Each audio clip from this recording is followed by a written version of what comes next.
have to read this. You want to read it or you want me to This read it? conference will now be recorded. Thanks, Creed. You want me to read this statement or do you want to read it, Christy? The necessity motion? I could- Yes.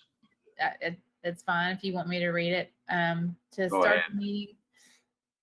First, we need to take roll call though and establish the quorum, and then we'll do the necessity statement. All righty.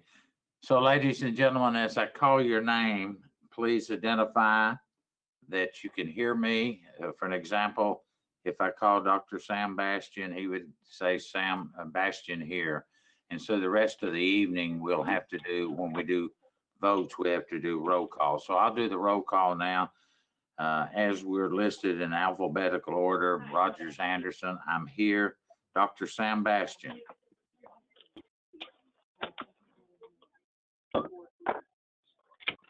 Dr. Sam Bastian. He is going to be late. Okay, thank you. Dr. Charlie Beecham.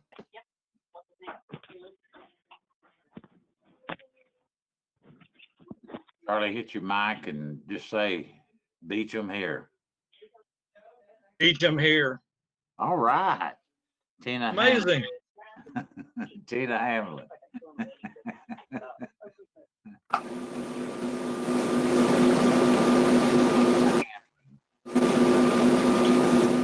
I'll go on. Cindy. Present. City House prayer here, present. Thank you. Kathy Montgomery. Kathy Montgomery. Martin Myers. Martin Myers here. Thank you. How are you, Martin? Good. How you doing, Rogers? Fine. Dr. Gary Owens. Gary Owen is here. Thank you. C.A. Stillwell. Dr. Stillwell. CA Stillwell's here. All right. And Rhonda Watson. Rhonda Watson. I'm going to go back through the names once again of the ones that didn't signify they were here. Dr. Sam Bastian. Tina Hamlin. Kathy Montgomery. Rhonda Watson. Here. Rhonda Watson's here. Thank you. Yes, sir. We have 1, 2, 3, 4, 5, 6, 7 people present at this time. Christy, would you read the statement from the executive order, please? Yes, so we need a motion and a second to declare that it is a necessity to hold the meeting electronically due to the COVID-19 pandemic, which is in accordance with Executive Order number 16 issued by Governor Lee on March 20th, 2020 and extended by Executive Order number 60. Thank you. I'll entertain a motion to conduct this meeting from electronic standpoint. Do I have a motion? If you make a motion, please identify yourself, please. CA Stillwell, so move. Stillwell made the motion. Do I have a second? Second. By City House. Cindy House. Thank you. I'll do a roll call. We have a motion and a second. Actually, I'm going to do it this way. I'll say your name, and if you would, give me a yes or no on the motion. Anderson, yes. Charlie Beecham. Yes. Charlie Beecham. Yes. Thank you. Cindy House. Yes. Martin Myers. Martin Myers.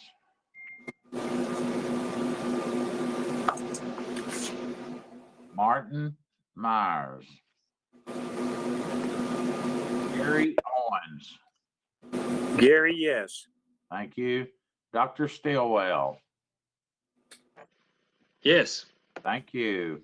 Rhonda Watson. Yes. Go back up to Martin Myers. Make sure his mic is on or not muted. Yes. Thank you. Thank you. It passed unanimously to do this meeting electronically.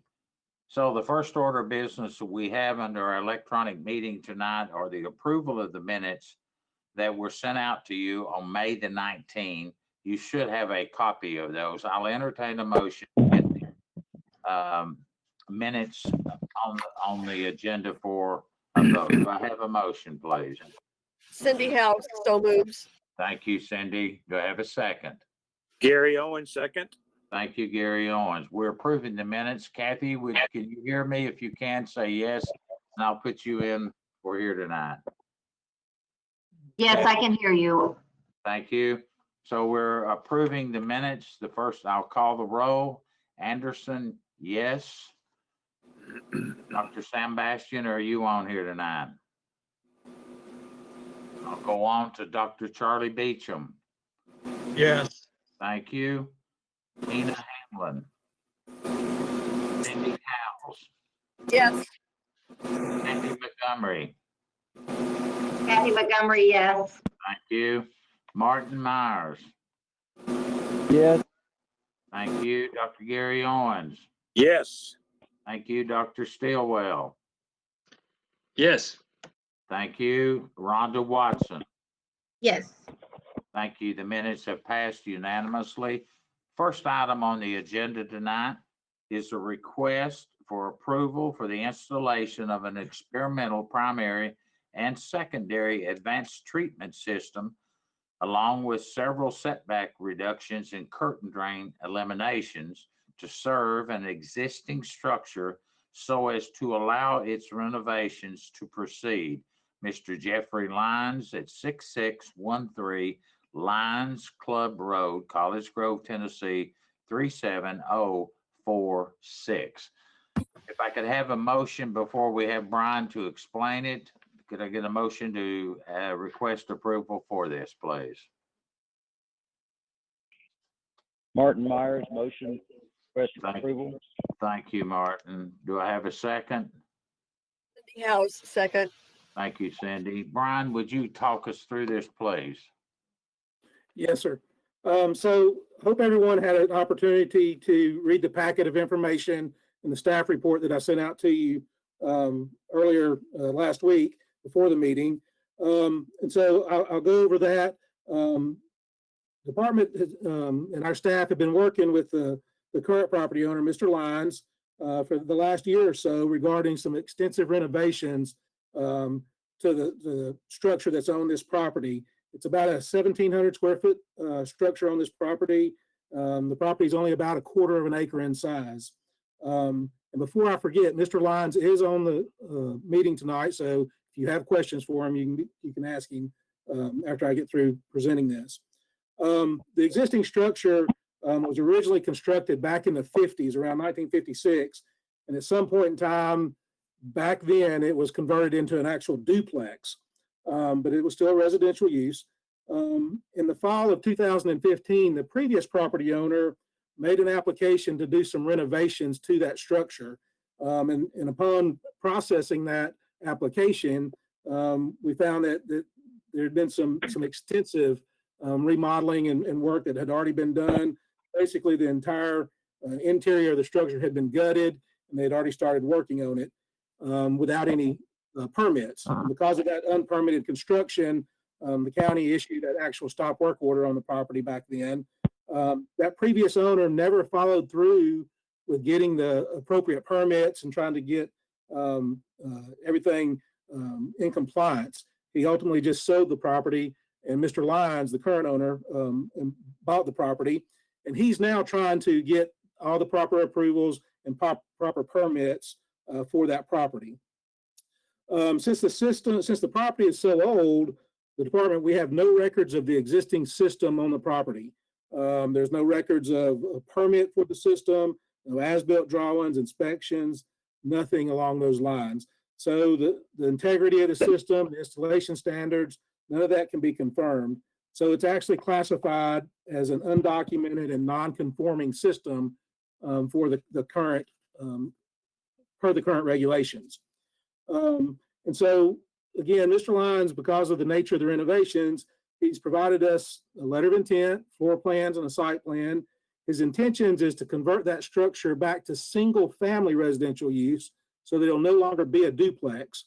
And when he's through with it, it'll only contain 2 bedrooms and 2 bathrooms with no oversized tubs. But because of that extensive nature of the renovations and the status of the system being undocumented and non-conforming, we had to try to bring that system into compliance with current codes in order to get his permits and his approvals. And therein lies the challenge with a lot of these older small properties, identifying usable soil that would accomplish that goal of a compliant primary and secondary system. Since sewer service is not available to that property, it's in a small older subdivision, so off-site septic easements aren't an option. So we had to look at some kind of experimental system type approach to try to get some kind of compliant system. So in investigating that, Mr. Lyons engaged the services of several consultants, engineers, soil scientists, surveyors, and they've been working with the department over the last year to try to identify any soils on the property and a system. So the soil scientist, Mr. Norman Marable, he evaluated the property for soils, and there's no soils on the property that meet the regulatory standards for a compliant system. However, there is an area in the back of the property in the rear yard that's a fairly decent size area, and it had some disturbed soils that contains, mixing of good and bad soils. So it was a kind of marginal properties, something that we felt like that we could use for some kind of experimental type system. But it was also a very small area. And because of the small area and there was numerous setback constraints, that compounded what we were having to deal with. So in order to try to expand and use as much of that soil as we could and put a system there, we had to look at also some various setback reductions from the standard regulations. And so I've listed those in the reports, and there's basically 5 setback reductions that we're asking for in addition to this experimental system. The first being reducing the septic field area from the property lines from 20 feet to 15 feet on one side and 5 foot on 2 other sides. Reduction of the designated septic field area to the house from 25 feet to 10 feet.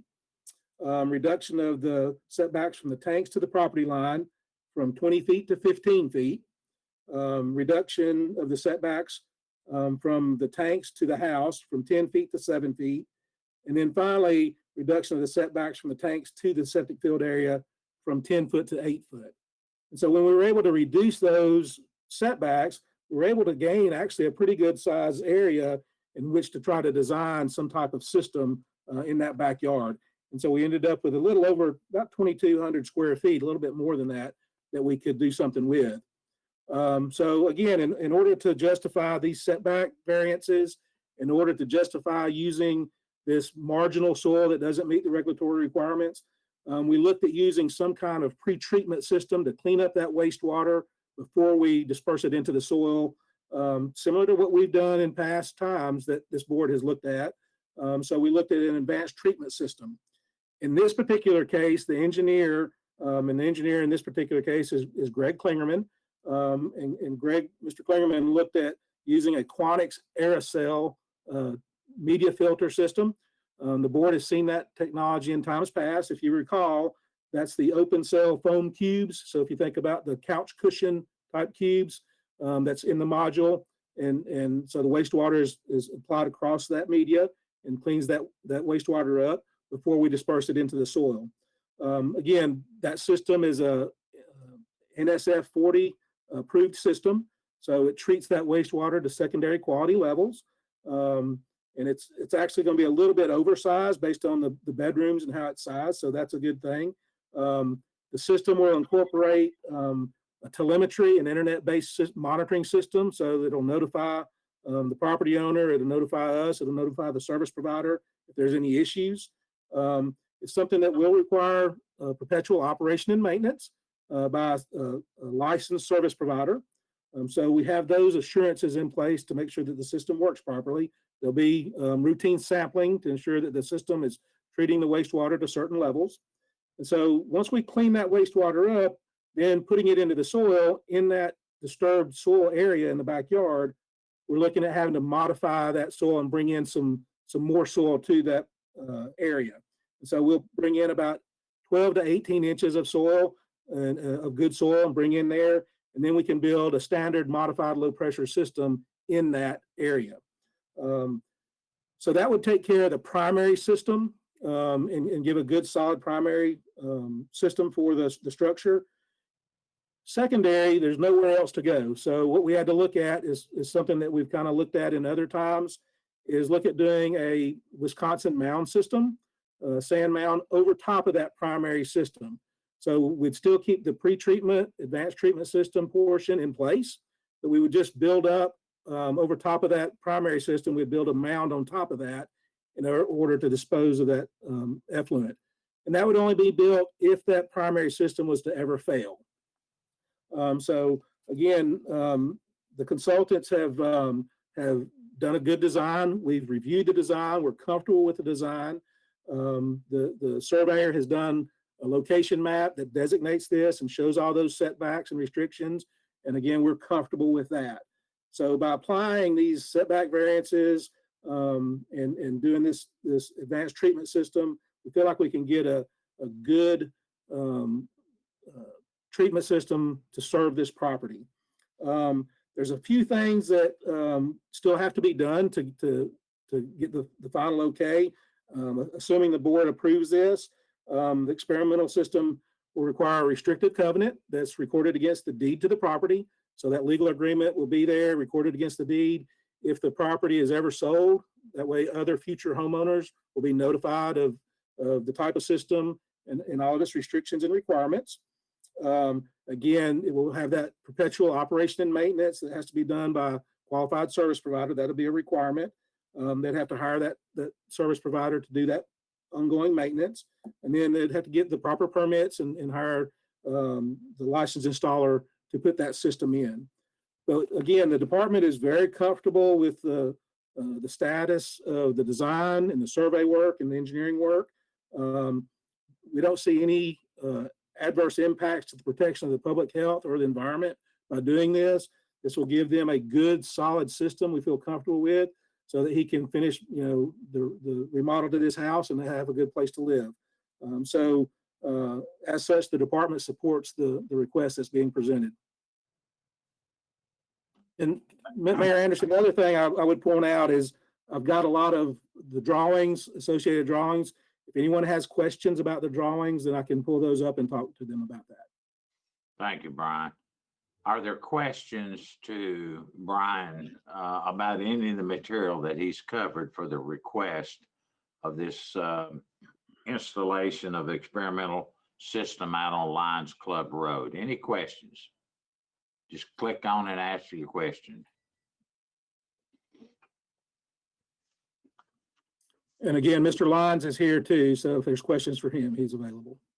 Can he hear us? Is he in your office? No, sir, he's on the call. All right. He's listed up top. Any questions from the committee members? I see none. We've had a motion by Martin Myers and we had a second by Cindy Howells. I'll go through the roll call now. Mr. Chairman, I'm Yes. sorry to interrupt. Can we just make sure there's no one from the public that, or at least for the record, that has requested to speak on this? Brian, did you hear from anyone to request on this one? Christy, yes, I did talk to two of the neighbors. They called in and asked questions. The next door neighbor called. I talked to her today. And Sean actually talked to a neighbor across the street. They were We just don't have inquiring. anyone on the call. No, they were fine talking to us. They understood what was going on and they did Okay. not want to participate. Okay, just want to make sure. Thank you. Thank you, Brian. Thank you, Christy, for stopping me. So we'll do roll call at this time. I'll start at the beginning once again. Dr. Sam Bastian, have you checked in yet? I'll move on to Dr. Charlie Beecham, our Florida Gator. Yes. Charlie Beecham is a yes. Tina Hamlin. Cindy Howells. Yes. Kathy Montgomery. Kathy Montgomery, yes. Thank you. Martin Myers. Martin Myers, yes. Thank you. Dr. Gary Owens. Gary, yes. Thank you. Dr. Stillwell. CA Stillwell, yes. Thank you, Dr. Stillwell. And finally, Rhonda Watson. Yes, Rhonda Watson. Thank you. And your chairman, Rogers Anderson, votes yes. The motion passed unanimously. 1, 2, 3, 4, 5, 6, 7, 8 people voted yes. The second item we have on our agenda tonight is a request of a variance to allow the continued use of an existing non-conforming septic system and the designation of a new experimental secondary advanced treatment system, Dan and Joanne Miller, at 4281 Pate Road, Franklin, Tennessee, 37064. Could I have a motion to listen to the request for the variance, please? Gary City Owen House request. so moves.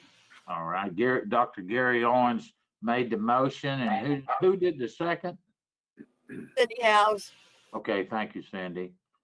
Okay, Brian, would you take us through? I see Dr. Sam Bastian on here. Can you hear us? Can you hear us, Sam? Yes, Rogers, I can hear you well. Thank you. So Thank Sam, so put him on. All right, Brian, if you would, to give the explanation on item number 3 on the agenda at 4281 Pate Road. Thank you. Go ahead, Brian. Yes, sir. Okay, this is kind of similar to the last request, a little bit different. And again, I hope everyone has had an opportunity to read through the staff report and the attached documents, so you're familiar with that. And so I'll briefly go over it just like I did before. And so the department's been working with Mr. Miller for the last few years regarding some renovations to an existing structure on his property. That structure is about not quite 1,900 square foot structure. His property is about 4.8 acres. That existing structure that we're talking about was originally constructed in the mid 60s, early to mid 60s, as some kind of machine shop / shed barn structure. And at some point in time, and we don't know exactly when, we don't know exactly who did it, but at some point in time, that structure was converted to habitable space. And so in the spring of 2017, the County Codes Compliance Department notified the owners of several zoning violations that they had. And they subsequently recorded a notice of violation, of zoning violation against the deed to the property. There was also, the county attorney initiated some legal proceedings regarding those compliance issues back then. And so in order to resolve those zoning violations that they had to get all the proper permits and approvals obtained in order for the county to issue an actual certificate of occupancy for that structure. And so that included compliance with the septic regulations. So that's the part I'm going to focus on tonight, is that.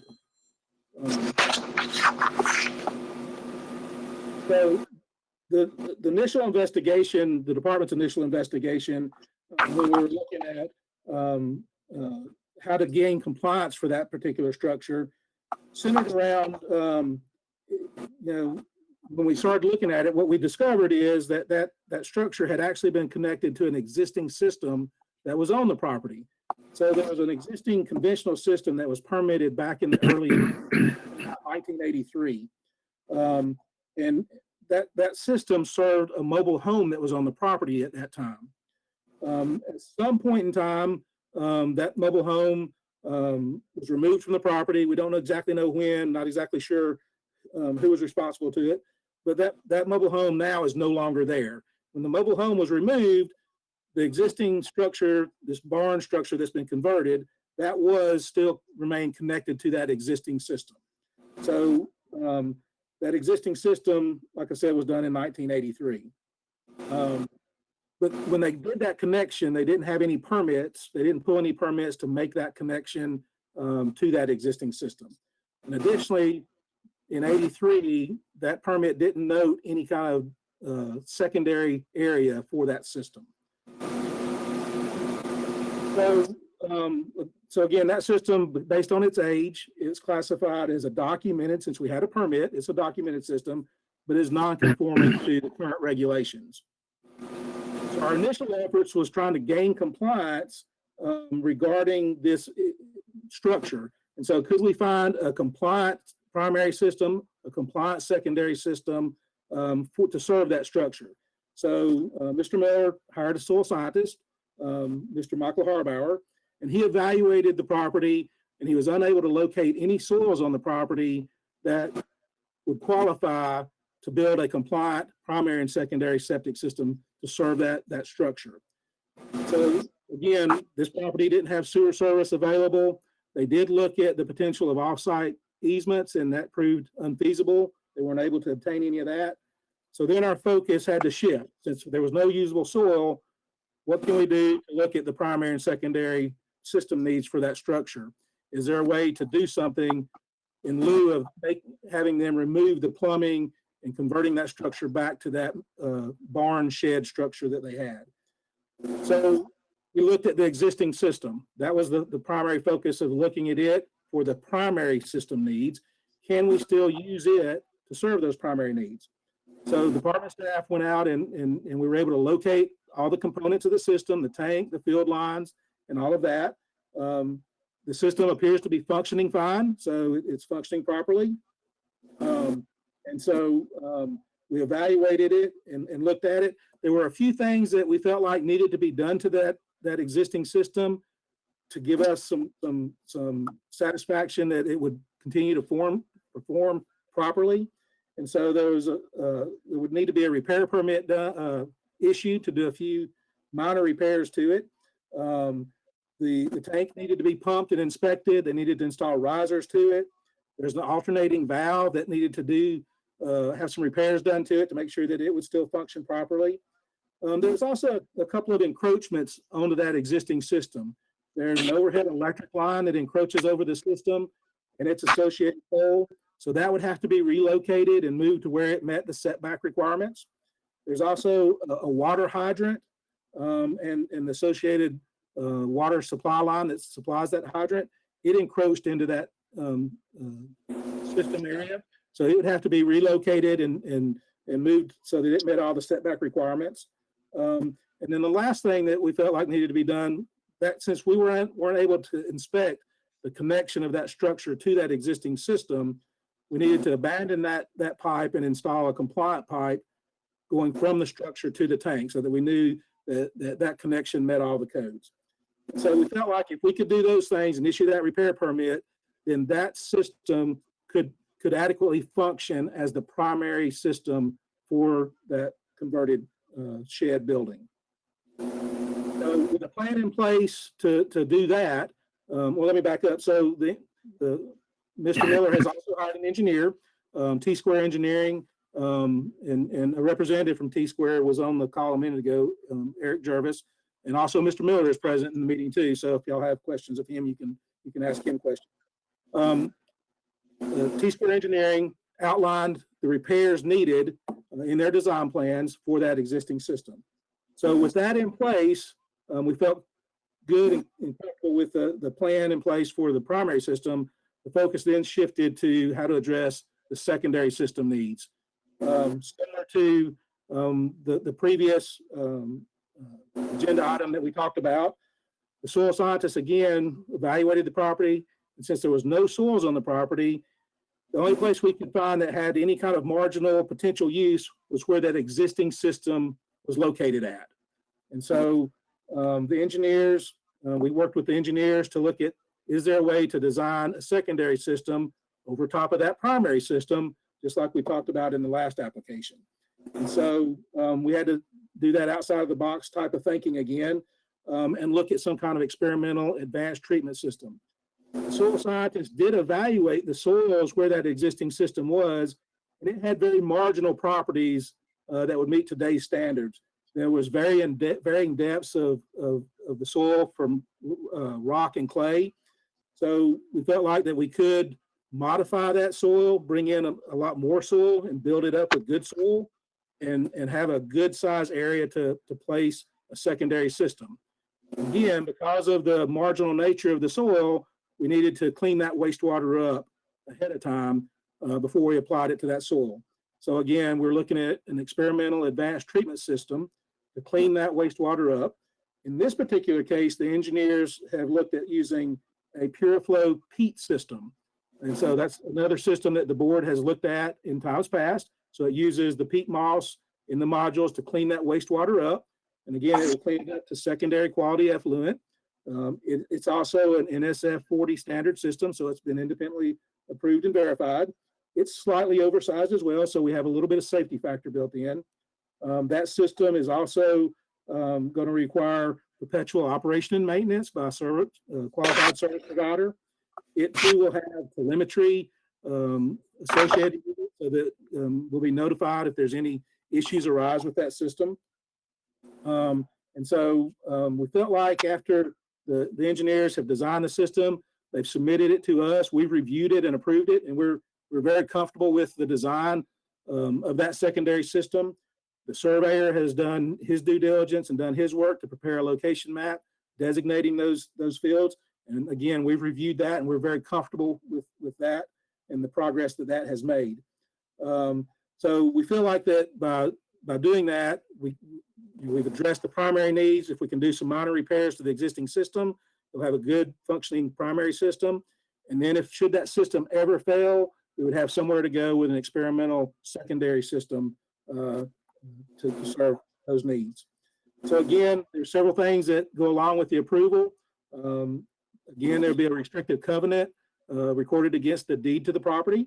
So for any future property owners, they'll be notified of the type of system and all the restrictions associated with it. I mentioned the perpetual operation and maintenance and the monitoring, including sampling. Again, they'd have to hire the service provider to do all that. And to make sure that I point out that they do have to get a repair permit and pay a repair permit fee to do the minor upgrades and minor repairs to the existing system. They still have to relocate that overhead electric line. And Mr. Miller has been working with Middle Tennessee Electric. They've identified a route to relocate that and keep it away from the system. But that has not been done yet, but that will have to be done. Also, relocating that water line still has to be done. So once we get all that done, we feel like we've got a good system there for them to use. We don't see any adverse impacts to the protection of public health or the environment by approving this system. The department, again, supports this variance request. And Mr. Mayor, again, Dan Miller, the property owner, is here if the board has questions of him.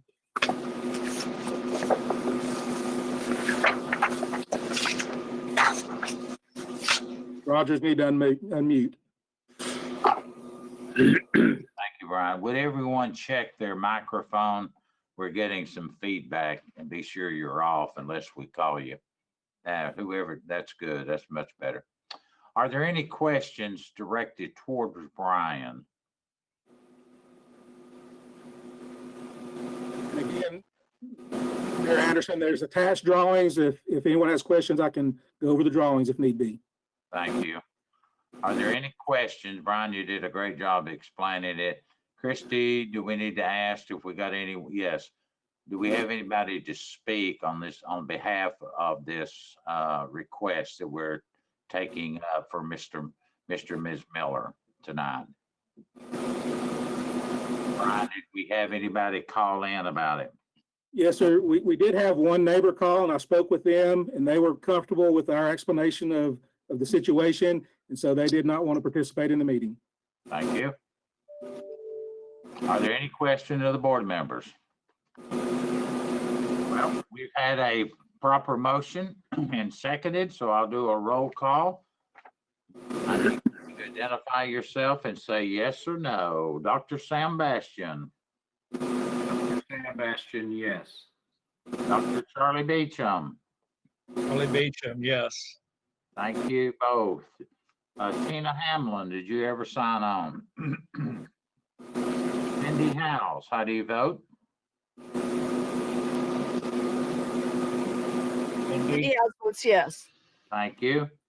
Kathy Montgomery, how do you vote? Kathy Montgomery, yes.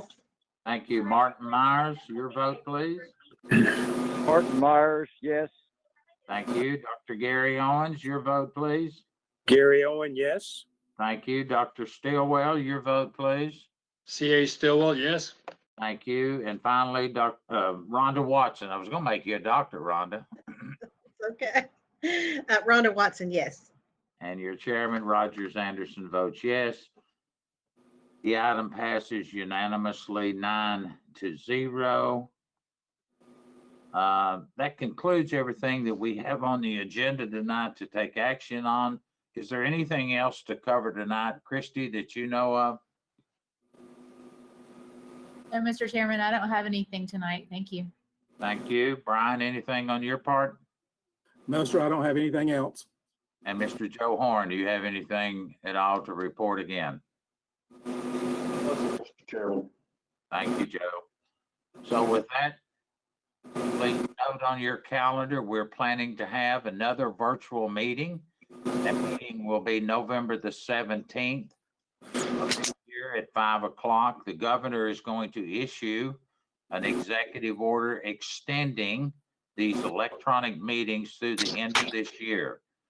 We have not seen that executive order officially, but we have been notified he's planning to do that by the end of this month. So we will be planning having virtual meetings for the month of November and December, so you can plan accordingly for those. We normally don't have a meeting in December, but I just draw your attention to something may come in.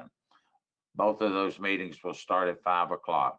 Anything else to come before this board at this time? Then I'm waiting for one final motion.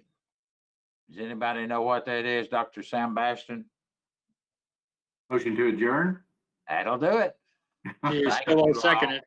All right, we won't take a vote on that one. I'll take the two doctors' word on it. See you all later, and thank you for being here. Y'all have a good evening. Sorry I was late. Have a good Thank day. you. Have a Good good night. evening.